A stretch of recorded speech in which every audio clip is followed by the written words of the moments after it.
ونعوذ بالله من شرور أنفسنا ومن سيئات أعمالنا من يهده الله فلا مضل له ومن يضلل فلا هادي له وأشهد أن لا إله إلا الله وأشهد أن محمدا عبده ورسوله أما بعد فإن خير الحديث كتاب الله وخير الهدي هدي محمد صلى الله عليه وسلم وشر الأمور محدثاتها وكل محدثة بدعة وكل بدعة ضلالة وكل ضلالة في النار.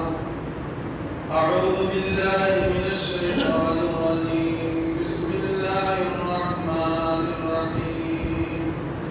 قاف والقرآن المجيد بل عجبوا أن جاءهم منذر منهم فقال الكافرون هذا شيء عجيب أإذا متنا وكنا ترابا ذلك رجل بعيد قد علمنا ما تنقص الأرض منهم وعندنا كتاب حفيظ بل كذبوا بالحق لما جاءهم فهم في أمر مريج أفلم ينظروا إلى السماء فوقهم كيف بنيناها وزيناها وما لها من فروج والأرض مددناها وألقينا فيها رواسي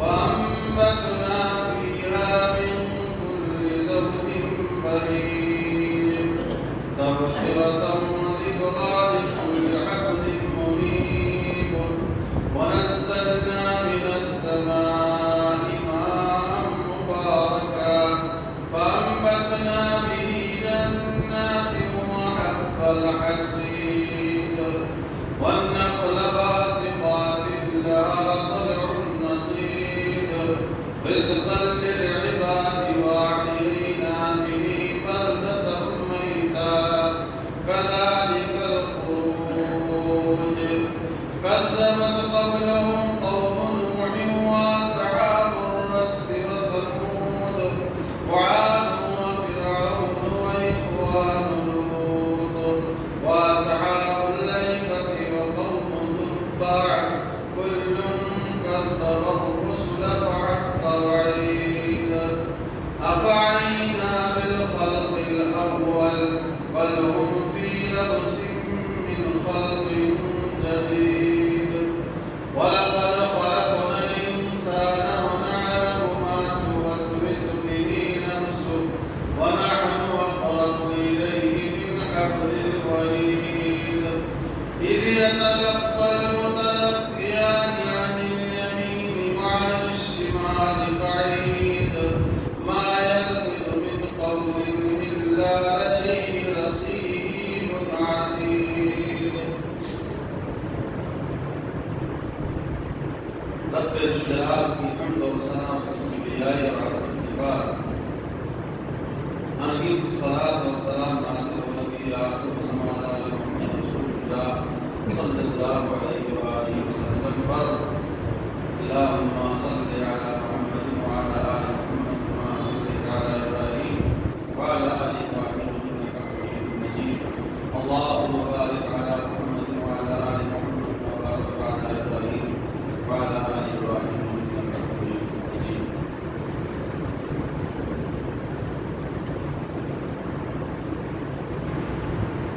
اللہ تبارک و تعالی نے کائنات کا ذرہ ذرہ انسان کے لیے مسخر کیا. انسان کو معزز ہستی بنایا، محترم اور مکرم بنایا، اور پھر ان انسانوں میں مسلمان کو اللہ نے جو اعزاز دیا دنیا کی کسی ذات کو وہ مقام حاصل نہیں، صرف اسلام کی بنیاد پر، صرف توحید کی بنیاد پر. اسلام میں جسم کی شناخت کا، جسم کی قوی تندرست اور صاحب قوت ہونے کا کوئی بہت زیادہ مقام اور مرتبہ نہیں ہے، بلکہ جسم سے زیادہ اس بات کی کوشش کی گئی ہے کہ انسان روح کے اعتبار سے مکمل ہو۔ جسم ایک محسوس کی جانے والی چیز ہے جس کو انسان چھو سکتا ہے، پکڑ سکتا ہے، لیکن روح کو انسان نہ چھو سکتا ہے نہ پکڑ سکتا ہے۔ ہمارے گھروں کے بچے جم جاتے ہیں، جم کرنے جاتے ہیں، باڈی بلڈر بنتے ہیں تاکہ توانا اور تندرست ہو جائیں۔ یہ قوت، یہ طاقت، یہ تندرستی کس کام کی؟ اگر اس کے اندر اسلام کی روح اور اسلام کی اسپرٹ نہ ہو، اللہ کے لیے سجدہ کرنے کا جذبہ نہ ہو، اس جسم کی کوئی حیثیت نہیں۔ اچھے سے اچھی غذا، اچھے سے اچھا کھانا، بہترین سے بہترین رہائش، سب کچھ جسم کے آرام کے لیے۔ میں آپ کو مثال سے سمجھانے کی کوشش کروں گا کہ اسلام جسم کے مقابلے میں روحانیت کو کتنا اعلیٰ مقام دیتا ہے اور جسم کو کس نگاہ سے دیکھتا ہے۔ بتاتے ہیں جسم کوئی بری چیز نہیں، جسم کو کھلانا کوئی بری چیز نہیں، بلکہ اس کا مقصد ہی یہ ہے تاکہ انسان جسم کو اللہ کی عبادت میں لائے، رسول کی اطاعت میں لائے، تب وہ جسم کام کرے۔ آپ نے سنا ہوگا نام بلال حبشی رضی اللہ تعالیٰ عنہ کا، اللہ کے رسول کے مؤذن جن کی صدائیں گونجتی تھیں تو مکہ کی وادیاں، مکہ کی پہاڑیاں اللہ اکبر کہنے کے لیے تڑپ اٹھتی تھی۔ اس طرح سے اذان بلالی کی اجازت دی جاتی۔ بلال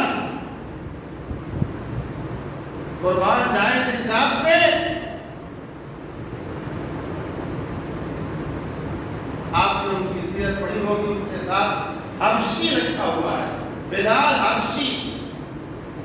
حبشہ کے لوگ کالے اور سیاہ ہوتے، ہماری اور آپ کے مقابلے میں ان کی خوبصورتی کا کوئی اعتبار نہیں ہوتا، خوبصورت نہیں مانے جاتے ہمارے مقابلے۔ اللہ کے رسول کے مؤذن نبی محترم صلی اللہ علیہ وسلم نے کہا بلال تمہارے دنیا میں رہتے ہوئے مجھے دکھایا گیا ہے کہ تم جنت میں میرے آگے چل رہے ہو اور تمہارے جوتوں کی چاک کی آواز میں سن رہا ہوں۔ بہت مالدار انسان تھے، بہت خوبصورت تھے نہیں، بہت جہاں حسن والے تھے نہیں، معمولی انسان، معمولی انسان جس کو دنیا کے معیار پر رکھے تو کوئی حیثیت نہیں۔ اللہ کے رسول نے کہا بلال تمہارے قدموں کی آواز تو میں نے جنت میں سنی، کون سا عمل تمہارا؟ تم دنیا میں ہو، تمہارا یہ مقام دکھایا جا رہا ہے، کون سا عمل ہے جو اللہ کو کتنا پسند آتا ہے اور تمہارے جنوں کی آواز جنت میں سنائی پڑ رہی ہے؟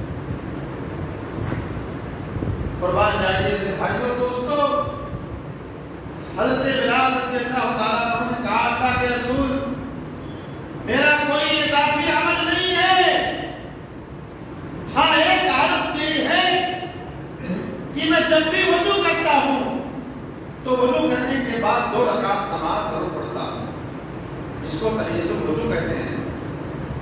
جب بھی وضو کرتا ہوں 2 رکعت نماز ضرور پڑھتا ہوں، ہو سکتا ہے اللہ کو میری یہ عادت پسند آ رہی ہو اور اس نے مجھے جنت میں بشارت دی۔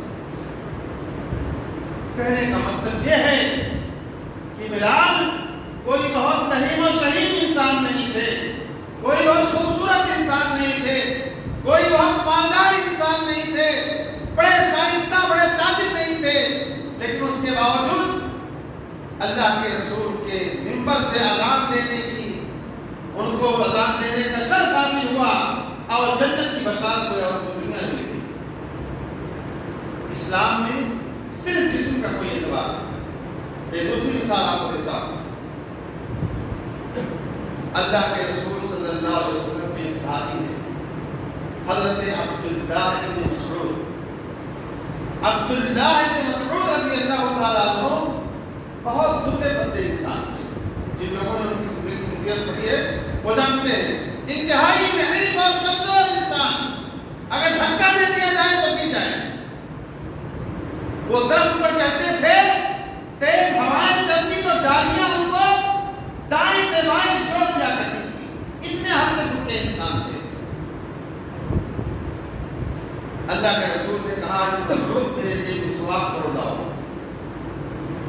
گئے مسواک توڑنے کے لیے، درخت پر چڑھے، ہوا تیز ہو گئی، ڈالیوں نے آپ کو اچھال دیا۔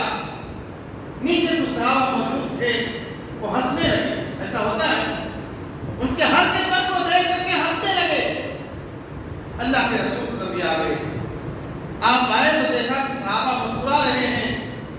آپ نے پوچھا میرے صحابہ، ابن مسعود کے ہلکے پن کو اور ان کے بدن کے ہلکے پن کو دیکھ کر تم ہنس رہے ہو؟ آپ نے مطلب اس کو اچھا نہیں سمجھا۔ کہا اللہ کی قسم، ان کے دونوں پنڈلیوں کا وزن قیامت کے دن جنت میں وہ پہاڑ سے زیادہ وزن ہے۔ جس پنڈلی کی دنیا میں کوئی حیثیت نظر نہیں آتی، وہ اللہ کی نگاہ میں بہت پہاڑ سے زیادہ وزنی ہے۔ یہ ابن مسعود رضی اللہ تعالیٰ عنہ تھے۔ بہت ستایا تھا ان کو لوگوں نے۔ ابو جہل جو قریش کا سب سے بدماش آدمی تھا، عبداللہ بن مسعود رضی اللہ تعالیٰ عنہ کو پکڑا اور ان کے کان کو لے جا کر کے دیوار میں لگا کر کنڈی لگا کر ٹھونک دیا۔ جب سنا کہ یہ مسلمان ہو گئے ہیں، کون ابن مسعود کو سنا کہ مسلمان ہو گئے ہیں تو کہا بکریوں کے چرواہے، میرا غلام، تیری حیثیت اور میرے سامنے تو اپنے آبا اور اجداد کے دین کو چھوڑ کر کے تو دوسرے مذہب میں جا رہا ہے۔ پکڑا، ان کے کان کو دیوار سے لگا کے کونٹی سے ٹھونک دیا۔ کتنا درد ہوا ہوگا، کتنی تکلیف بھی ہوگی۔ آپ دیوار سے لٹکے رہے، اسے اٹھنے آتا ہے۔ حضرت ابوبکر صدیق رضی اللہ تعالیٰ عنہ کا گزر ہوا، آپ نے قیمت لگائی ابن مسعود کی اور آزاد کروا دیا ان کو، ابو جہل کی غلامی سے آزاد کروا دیا۔ اسی لیے ابوبکر صدیق کو عتیق کہا جاتا ہے۔ آپ غلاموں کو آزاد کرانے میں بہت پیش پیش رہتے ہیں۔ ابن مسعود رضی اللہ تعالیٰ عنہ بڑے ہلکے پھلکے انسان، بڑے نحیف اور لاغر، لیکن غزوہ بدر کے موقع پر جب ابو جہل دو نوجوانوں کے ہاتھ سے مارا گیا، ایک کا نام معاذ، دوسرے کا نام معاویہ، ان دونوں کے ہاتھ سے مارا گیا تو اس موقع پر عبداللہ بن مسعود موجود تھے۔ دوڑے دوڑے گئے اور ابو جہل کے سینے پر چڑھ گئے۔ ابو جہل کہنے لگا، ابن مسعود تو کسی زمانے میں میرا غلام ہوا کرتا تھا، دیکھ تو میرے سینے سے اتر جا، یہ میرے لیے بے عزتی کی بات ہے۔ ابن مسعود نے کہا، یہ اس دن کا بدلہ ہے جب تو نے مجھے پکڑ کر کے دیوان سے میرے کان کو تو نے کونٹی لگائی تھی، یہ اس دن کا بدلہ ہے جو آج مجھ سے لے رہا ہوں۔ اللہ کے رسول صلی اللہ علیہ وسلم کو یہ خبر ملی تو آپ بہت خوش ہوئے۔ تو میرے بھائیوں اور دوستوں، میرے کہنے کا مطلب یہ ہے کہ انسان کے جسم کے موٹاپے کی، انسان کے دنیاوی حیثیت کی، انسان کے دنیاوی منصب اور جاہ و جلال کی کوئی حیثیت نہیں ہے، کوئی مقام نہیں ہے جب تک اس میں اسلام کی روح، اللہ کی محبت، شریعت کا جذبہ کار فرمانا ہو۔ آپ اندازہ لگاؤ ایک مسلمان مرتا ہے جب تو اسلام کے مطابق، اسلام کی تعلیم کے مطابق اس کو ہم نہلاتے ہیں، بلاتے ہیں، خوشبو لگاتے ہیں، کفن پہناتے ہیں، عزت کے ساتھ کندھا لگاتے ہیں، لے جا کر کے قبر میں دفن کر دیتے ہیں۔ یہ اسلام کا تشخص ہے، یہ اسلام کی برکت ہے، یہ توحید کی نعمت ہے۔ ایک کافر مرتا ہے، اس کو مرتے ہی گھر سے باہر کر دیا جاتا ہے اور کپڑوں میں لپیٹ کر اس کو یا تو آگ کے حوالے کیا جاتا ہے یا سمندر میں لے جا کر دیا جاتا ہے۔ اس کے جسم کی کوئی حیثیت نہیں، نہ مرنے کے بعد اس کی کوئی حیثیت اور نہ مرنے سے پہلے اس کی کوئی حیثیت۔ لیکن اسلام جیتے جی بھی آپ کی قدر کرتا ہے اور مرنے کے بعد بھی آپ کی قدر کرتا ہے۔ وَلَقَدْ كَرَّمْنَا بَنِي آدَمَ وَحَمَلْنَاهُمْ فِي الْبَرِّ وَالْبَحْرِ وَرَزَقْنَاهُمْ مِنَ الطَّيِّبَاتِ وَفَضَّلْنَاهُمْ عَلَىٰ كَثِيرٍ مِّمَّنْ خَلَقْنَا تَفْضِيلًا۔ انسان کو ہم نے معزز بنایا، انسان کو ہم نے معزز بنایا، اللہ نے یہ درجہ رتبہ ہم کو اور آپ کو دیا۔ اچھے اچھے گھروں میں رہتے ہیں لیکن ہماری مسجدیں ہمارے سطور سے خالی، بازار میں چلتے پھرتے گھومتے ہیں لیکن روزے کے ایام میں روزوں سے ہماری زندگی خالی، صدقات اور خیرات سے ہماری زندگی خالی۔ کون سا اسلام ہمارے سینے میں ہے اور کس رسول کی محبت ہمارے سینے میں؟ بھائیوں اور دوستوں، یقین جانو جس نے قرآن کی، جس نے اللہ اور اس کے رسول کی عظمت کو پہچانا، وہ دنیا میں بھی اللہ رب العالمین نے اس کو عزت دیا اور آخرت میں بھی اللہ رب العالمین اس کو عزت سے نوازے۔ یہ قرآن جس کے پڑھنے کے لیے ہم نے اور آپ کو رمضان کے روزوں کو خاص کیا ہے، یہ قرآن ایک رمضان کے روزوں میں پڑھنے کے لیے نہیں ہے، روزانہ پڑھنے کے لیے۔ تب مسلمان کی مسلمانیت ظاہر ہوگی، روزانہ پڑھنے کے لیے ہے، گھروں میں تلاوت کے لیے ہے، تب مسلمان کی مسلمانیت ظاہر ہوگی اور تب اس کے روح کو زندگی ملے گی۔ بتاؤں آپ کو، تقسیم ہند سے پہلے ہندوستان اور پاکستان بنا اس وقت سے پہلے دو اشاعتی ادارے خود کتابوں کو چھاپتے تھے اور دونوں غیر مسلموں کے تھے۔ ایک ادارہ پنڈت نول کشور چلاتے تھے جو قرآن کی تباہ کرتے تھے، قرآن کو چھاپتے تھے، اور ایک ادارہ ایک دوسرا ہندو تھا وہ چلاتا تھا، وہ اسلامی کتابوں کو جو درسیات میں پڑھائی جاتی ہیں ان کتابوں کو چھاپتا تھا۔ آپ اندازہ کیجئے کہ جس جسم میں، جس روح میں قرآن کی محبت، قرآن کی تعلیمات، اللہ کی محبت، اللہ کی تعلیمات کا اثر ہو، اس روح کا وزن کتنا ہوتا ہے، اس واقعے سے نظر لگے۔ نول کشور جب اپنے مکتبہ میں جہاں قرآن چھاپتے تھے، سارے کارندوں کو یہ آرڈر دے دیا تھا کہ کوئی بھی آدمی جو اس پریس کے اندر آئے گا جوتا پہن کر کے نہیں آئے گا، اور اس قرآن کی تصحیح کے لیے انہوں نے جید حفاظ کو متعین کیا تھا کہ وہ لوگ اس کی پروف ریڈنگ کیا کریں۔ باقاعدہ جو ملازم رکھا ہوا تھا تاکہ وہ لوگ ایسے کاغذوں کو چن لیا کریں جس میں قرآن کی آیات نظر آئے۔ گویا وہ ایک کافر انسان تھا، غیر مسلم تھا، لیکن اس کے دل میں قرآن کی بڑی رغبت تھی۔ قرآن پڑھا نہیں تھا، اس کی تعلیم کو نہیں جانتا تھا، صرف مصحف سے اس کو محبت۔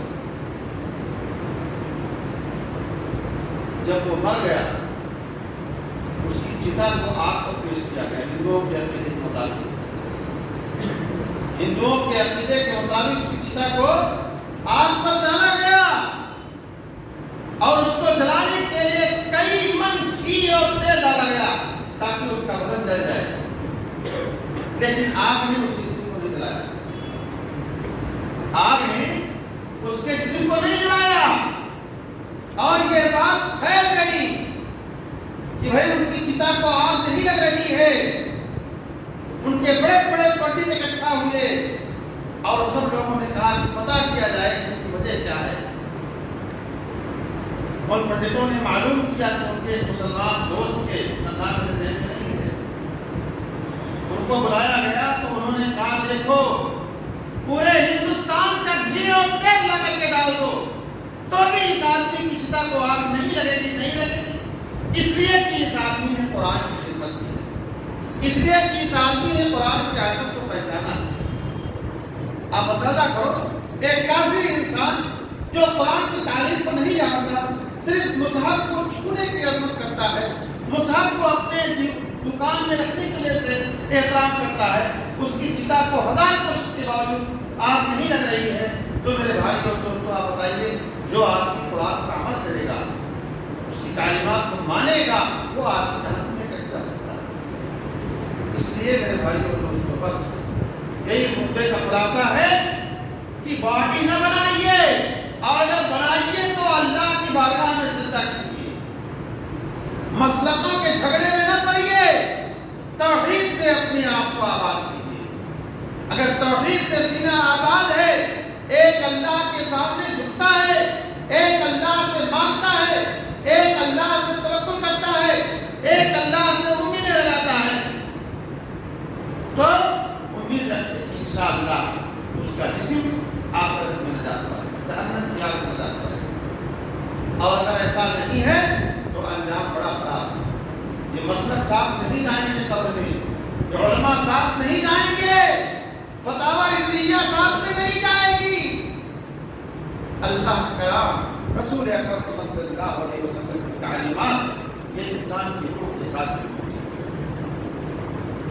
اللہ رب العالمین سے دعا ہے کہ العالمین ہمیں اور آپ کو اس بات کی توفیق عطا فرمائے کہ جس طرح سے ہم بظاہر مسلمان ہیں، ہمارے روح میں بھی اسلام کا فرما ہو، اسلام کی دعوت کا فرما ہو، اسلام کی محبت ہو۔ اللہ کے رسول صلی اللہ علیہ وسلم دعا کرتے تھے، اللہم حبب الی الایمان وزینہ فی قلبی وکرہ الی الکفر والفسوق والعصیان واجعلنی من الراشدین۔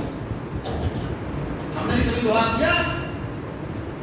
دنیا مانگتے ہیں، اولاد مانگتے ہیں، تجارت میں برکت مانگتے ہیں، لیکن کبھی اپنے ایمان کی سلامتی کے لیے دعا کیا؟ اے اللہ ایمان کو میرے نزدیک محبوب بنا دے۔ اللہ کا رسول دعا تھا، اے اللہ ایمان کو میرے نزدیک محبوب بنا دے، اے اللہ کفر کو، گناہوں کو میرے نزدیک محفوظ کر دے۔ اللہ کو مجھے نیکوکار بنا، اطاعت گزار بنا۔ اس لیے اگر اطاعت گزار بننا ہے، اللہ کی محبت سے اپنے آپ کو، اپنے سینے کو لبریز کرنا ہے، تو شریعت کے مطابق اپنی زندگی کو ڈھالنے کی کوشش کریں۔ اگر زندگی میں شریعت ہے تو آپ ایک کامیاب انسان ہیں۔ فمن زحزح عن النار وادخل الجنة فقد فاز وما الحیاة الدنیا الا متاع الغرور۔ جو جہنم سے بچا لیا گیا اور جنت میں داخل کر دیا گیا وہی انسان کامیاب ہے۔ باقی دنیا تو ایک کھلونے کی جگہ ہے، پانی کا ایک بلبلا ہے، صبح زندہ ہے شام کو چلے گئے، اس کی کوئی حیثیت نہیں۔ جسم بنے، قوت آئے جسم میں، تو اللہ کی بارگاہ میں سجدہ کیجیے، اللہ کے دین کے لیے محنت کیجیے، دعوتی کام میں کوشش کیجیے، علماء کرام کا احترام کیجیے، علماء کی تعلیمات پر عمل کیجیے۔ آپ کی زندگی میں انقلاب نظر آئے گا، برکتیں نظر آئیں گی، خیر نظر آئے گا۔ اللہ العالمین ہمیں اور آپ کو نیک بنائے، دنیا اور آخرت کی خیر و بھلائی سے نوازے۔ الہ العالمین ہمارے ایمان کو شفا عطا فرما، اللہ جو قرضدار ہے ان کی قرض ادا کروا دے۔ الہ العالمین دنیا کے جو اندر مسلمان مظلوم پریشان ہیں، اللہ تو ان کی مدد فرما۔ اے اللہ ہم کو جنت میں آخرت کی جنت نصیب فرما اور جہنم کی آگ سے بچا۔ اقول قولی ھذا واستغفر اللہ لی ولکم ولسائر المسلمین فاستغفروہ انہ هو الغفور الرحیم۔